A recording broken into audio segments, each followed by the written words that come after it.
So on day 2 of our Florida Keys vacation, we hit Key Largo. We got some pretty interesting sights there. We started off with the Pennekamp Coral Reef State Park, which is really a neat place. They've got lots of hiking trails around there for you to take a look at. They also have a really neat beach there that they call Cannon Beach, where they buried a bunch of cannons out to kind of make it look like an old Spanish warship. So, did a little bit of hiking, got to see some interesting things at the end of the one trail. Of course, the trails were all through the mangroves, so it was pretty cool there. Got to see a tree that was 10 times as poisonous as poison ivy. And at the end of the one trail was a nice little key lime patch, so we were able to grab a handful of key limes to help keep our coronas nice and fresh throughout the week.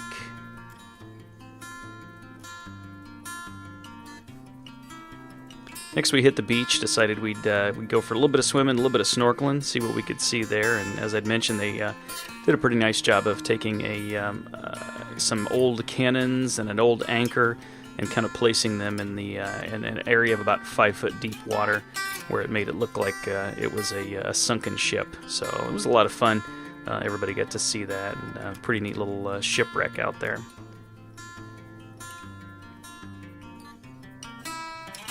Also quite a bit of sea life as well, pretty shallow up in there, and some grass and some reeds, so quite a few fish and little guys up there we could take a look at as well.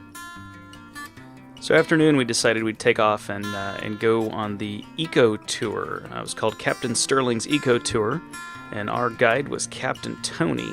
The majority of our trip today is going to be in about 3.5 feet of water, so if anything happens, just stand up next to the boat. And you should be good to go.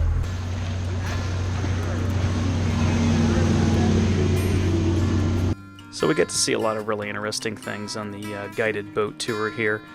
One of the cool things was we did get to see what he called the only sign in the Everglades National Park, which is one little sign up there that tells you you're entering Everglades National Park. The rumor is that that's the only sign. Got to go through the mangroves on the flat bottom boat there. See some pretty neat things in there too.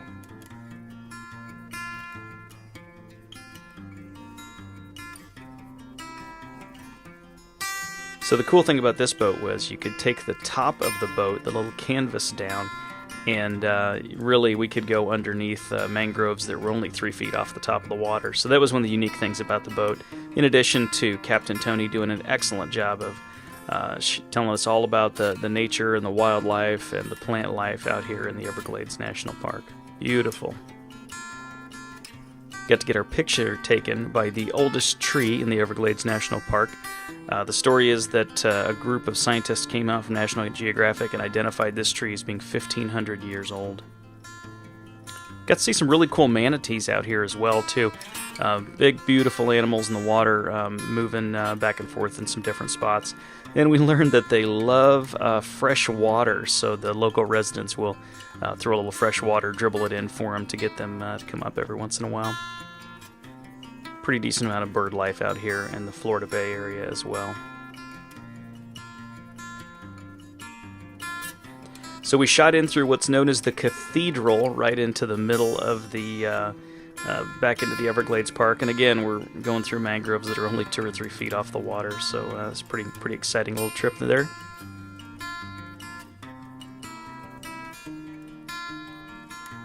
And also worked our way back to what they call Hurricane Hole, where everybody puts their boat in when there's a hurricane, because the mangroves do such a good job of keeping the winds away from that particular area.